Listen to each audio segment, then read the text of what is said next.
E o Enem, Exame Nacional do Ensino Médio, será aplicado nos 2 próximos domingos, dias 3 e 10 de novembro, para mais de 4.300.000 participantes em todo o Brasil. A primeira avaliação é composta de questões de linguagens e códigos, ciências humanas e a temida redação. E essa redação que preocupa a maioria dos estudantes. Por isso, a escrita da dissertação recebe atenção especial no primeiro dia das provas.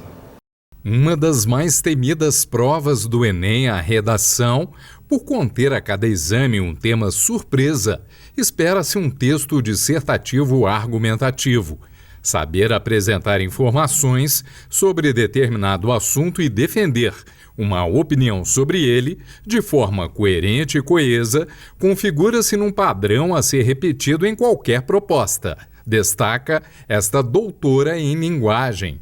Bom, o importante é que o aluno conheça os critérios de avaliação. Então, ele tem que escrever uma redação já sabendo o que vai ser cobrado dele ali na hora da correção. Isso ajuda muito e esse, a gente poderia dizer que é o caminho das pedras. Então, por exemplo, as competências avaliativas do Enem vai olhar se o aluno seguiu o tema, se ele escreveu dentro da norma da língua portuguesa, né, nesses aspectos gramaticais. O Enem exige uma proposta de intervenção, então ele tem que apresentar uma proposta para resolver aquele problema. Se ele fez um texto bem coeso, bem coerente, se ele tem um repertório sociocultural, então todos esses aspectos são cobrados no Enem. Se o estudante já escreve considerando que ele vai ser cobrado por isso, ele consegue uma nota mais próxima aí dos 1.000. E ele tem que estar preocupado com essa questão da formalidade ou a gíria, em alguns momentos, ela pode cair bem. Bom, a primeira competência avaliativa do Enem são as normas de língua portuguesa. Então, uma coisa que eu costumo dizer para os alunos, você pode usar qualquer repertório e escrever da forma como você quiser, desde que você siga a norma da língua portuguesa. Então vamos supor que seja, às vezes, um tema que inclua aí variação linguística. Ele pode citar uma gíria, alguma coisa, se isso estiver contextualizado, né? Mas é importante dizer que a redação, o texto dissertativo argumentativo, ele precisa estar dentro da norma.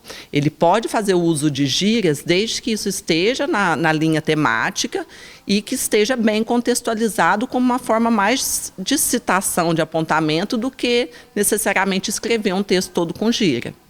Agora, ele tem que estar muito atento também a questões básicas, né? O erro de grafia, morfologia ali, ele pode se dar mal com isso.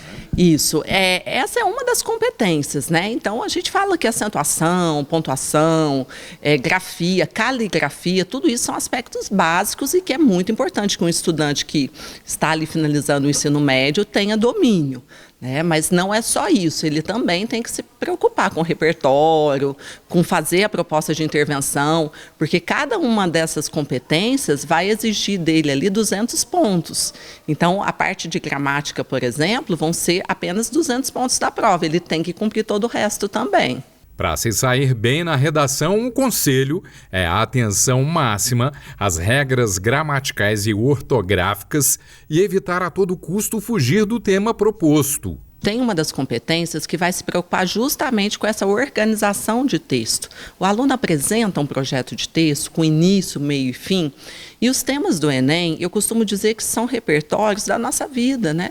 Da cidadania, tem os grandes, que a gente fala, os eixos temáticos, ou vai cair algo de tecnologia, ou de meio ambiente, ou de cidadania. Então, ele sempre vai ter o que dizer, ele sempre vai ter algo a dizer sobre isso, né? Porque é sobre o Brasil, é um aluno dentro do Brasil, que estuda no Brasil, ele sempre vai ter algo a dizer. Ele precisa saber organizar e selecionar essas informações dentro do texto. E dentro dessa seleção, né, porque vai chegando à proximidade do exame, o pessoal fala, você tem que fazer uma redação por dia, tem que estar lendo tudo, atento a tudo. Como que a gente pode separar, né? Até que ponto isso é viável ou até que ponto que isso pode atrapalhar também? Bom, o que eu costumo dizer? O aluno ele tem que estar atento às notícias do Brasil, né? Então, é muito bom você ter uma leitura, de acompanhar algum jornal, alguma coisa para ficar por dentro de atualidades.